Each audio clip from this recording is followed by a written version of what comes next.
Welcome friends. आज social science के जो क्वेश्चंस है वो कई बार रिपीट हो चुके हैं। अगर इसमें से आपको एक भी कॉन्सेप्ट क्लियर होता है तो कृपया इस चैनल को लाइक करें, सब्सक्राइब करें और अपने दोस्तों के साथ शेयर करें। तो we will start from question number 1. Consider the following statements regarding the provisions in Indian Constitution. Options: the principle of equality prohibits states from discrimination against any citizen on grounds only of religion, caste, race, sex, and place of birth. Second is the Constitution empowers the state to make any provision for the advancement of any socially, educationally backward classes of citizens or for the scheduled castes and scheduled tribes. Three, the Constitution provides for reservation of post in favor of any backward class of citizens which in opinion of the state is not adequately represented in the service under the state. How many of the above statements is or are correct? A, only one; B, only two; C, all three; D, none. Answer is C, all three. Statement 1 is correct, prohibits discrimination on grounds of religion, race, caste, and place of birth. Statement 2 is correct, Article 15(4), which empowers the state to make special provisions for the advancement of socially and educationally backward classes, SCs and STs. Statement 3 is correct. Article 16(4) provides for reservation of posts in favor of any backward class inadequately represented in state services. Now the question is match the list. So list 1 is feature. So list 1, A, federal state. Optional list. B, judicial review. Source 2, Irish. C, concurrent list. Source 3, nomination of members to Rajya Sabha. Source Australian. Then you have to select the correct answer code. So codes are given as A3, B4, C1, D2. B, A1, B3, C2, D4. C, A3, B1, C4, D2. D, A4, B1, C3, D2. Answer is C, A3, B1, C4, D2.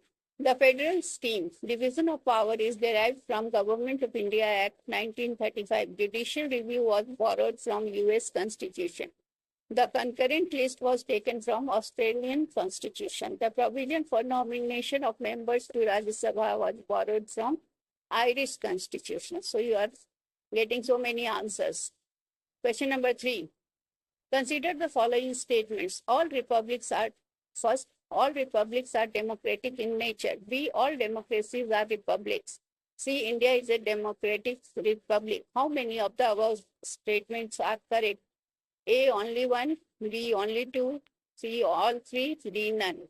Answer is A, only one. Statement 1 is incorrect. A republic simply has an elected head of state. It need not to be democratic. For example, some authoritarian republic exists. Statement 2 is incorrect. A democracy can have monarch as constitutional head like UK and Canada. Statement 3 is correct. The preamble declares a sovereign socialist secular republic, secular democratic republic. Question number 4. Consider the following statement regarding nominated members of Rajya Sabha. Statement 1. The Constitution of India does not specify any qualification for the appointment of nominated members of Rajya Sabha. 3. Nominated members of Rajya Sabha enjoy all the powers and privileges to which the elected MPs are entitled. 3. They do have the right to vote in the election of President and Vice President of India. How many of the above statements is or are correct? A, only one; B, only two; C, all three; D, none. Answer is B, that is only two. Statement 1 is incorrect. 3 specifies that nominated members must have special knowledge or practical experience in literature, science, art, or social work. Statement 2 is correct. Nominated members enjoy all powers and privileges of elected MPs. Statement 3 is correct. They can vote in presidential and vice presidential elections. Question number 5. Consider the following statements.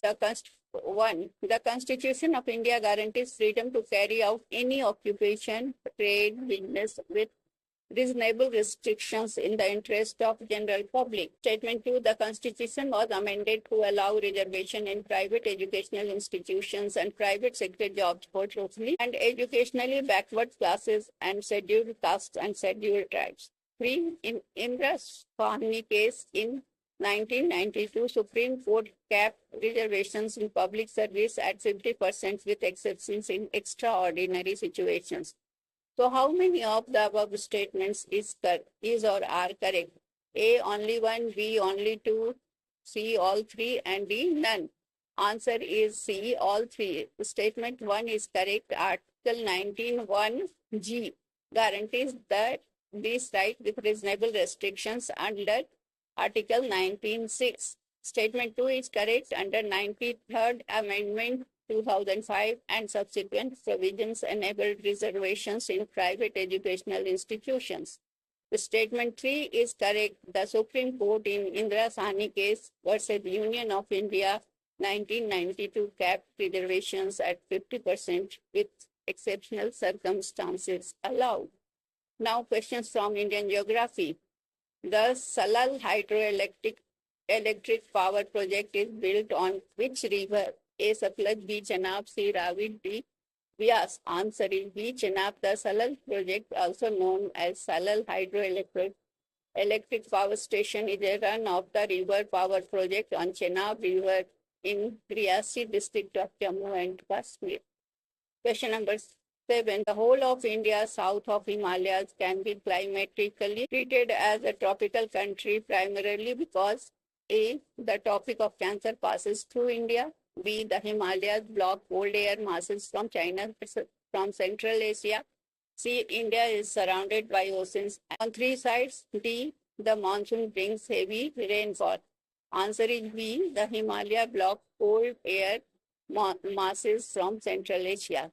The Himalayas provide a barrier effect separating the Indian subcontinent from rest of Asia. They block cold air masses moving southwards from Central Asia, keeping most of India warm throughout the year. Now, question number 8. Which type of forest occupies highest percentage of area in India? A, tropical rainforest. B, tropical dry deciduous forest. C, tropical moist deciduous forest. D, mangrove forest.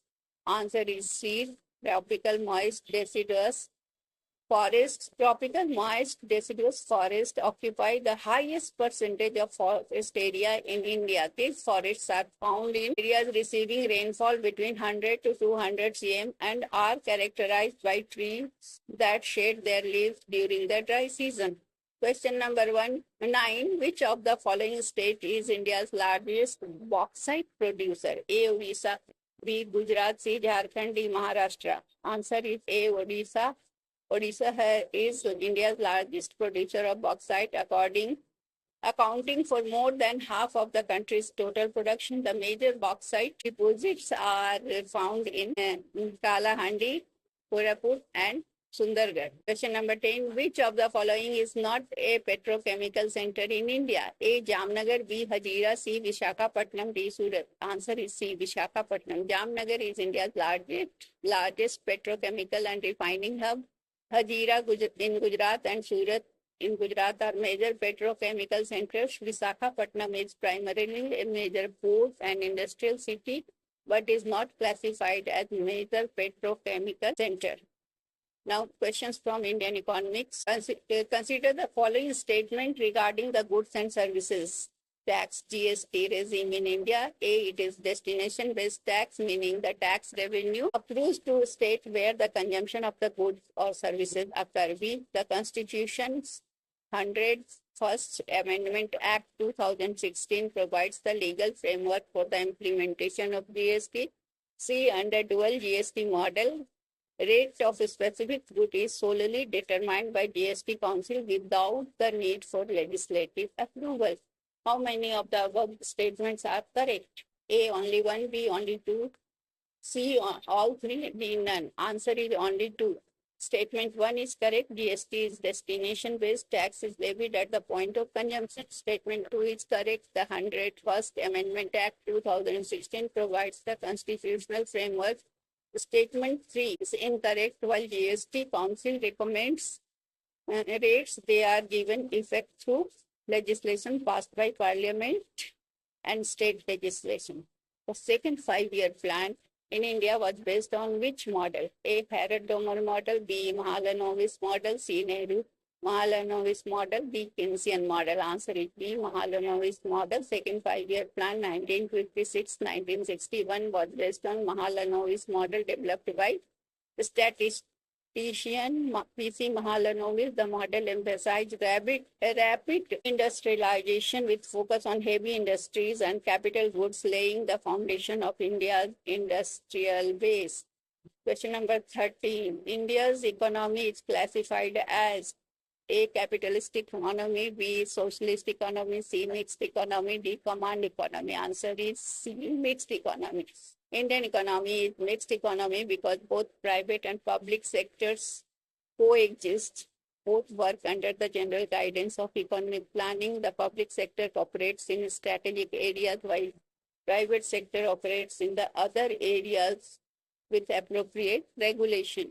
Question number 14. Which sector does dairy farming belong to? A. Primary sector, B. Secondary sector, C. Tertiary sector, D. Quaternary sector. Answer is primary sector. Dairy farming belongs to primary sector as it involves direct utilization of natural resources in this case animal husbandry for milk production. The primary sector includes agriculture, forestry, fishing, and animal husbandry. It is related with land, soil, art. Question number 15. Which of the following defines depreciation in economics? A. Fall in the value of money. B. Reduction in the value of fixed assets due to wear and tear. C. Decrease in price of goods. D. Reduction in the money supplied.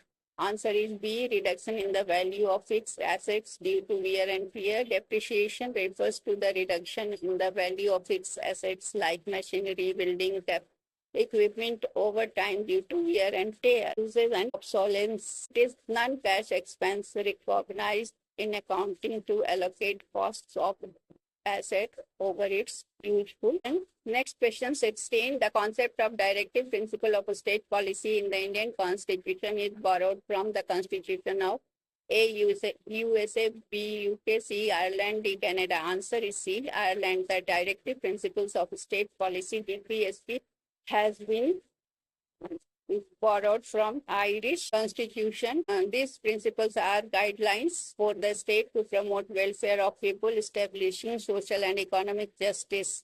Unlike fundamental rights, DPSP are non-justiciable, not legally enforced by courts. Question number 12. Read the writ of habeas corpus means A. To have the body, B. By what authority, C. B. Command, D. To be informed. Answer is A. To have the body. Habeas corpus is a Latin term meaning to have the body. It is a legal order that protects individuals from unlawful detention. It requires a person who is arrested to be brought before a court so that legality of the detention can be examined. If the detention is found to be illegal, the court orders the person's release. Question number 18. Which of the following is not feature of Indian Constitution? A. Written Constitution, B. Parliamentary system, C. Dual citizenship, D. Fundamental rights. Answer is dual citizenship. India follows the single citizen system. All Indians are citizens of India regardless of the state in which they reside. Dual citizenship of both nation and its constituent state is a feature of federal countries like USA. The Indian Constitution is written, establishes the parliamentary system and guarantees fundamental rights. Social science. According to National Curriculum Framework NCF 2005, the teaching of social science should primarily aim at A. Memorizing dates and facts, B. Developing critical thinking and understanding of society, C. Preparing students only for competitive exams, D. Focusing exclusively on Indian history. The answer is B. Developing critical thinking and understanding of society. NCF 2005 emphasizes that social science teaching should move beyond one memorization and help students to develop a critical understanding of the society, history, geography, and civic life.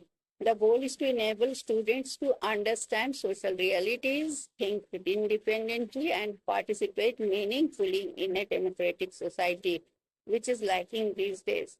Question number 20. Which of the following is most appropriate teaching method for social science at upper primary level, that is class 6 to 8?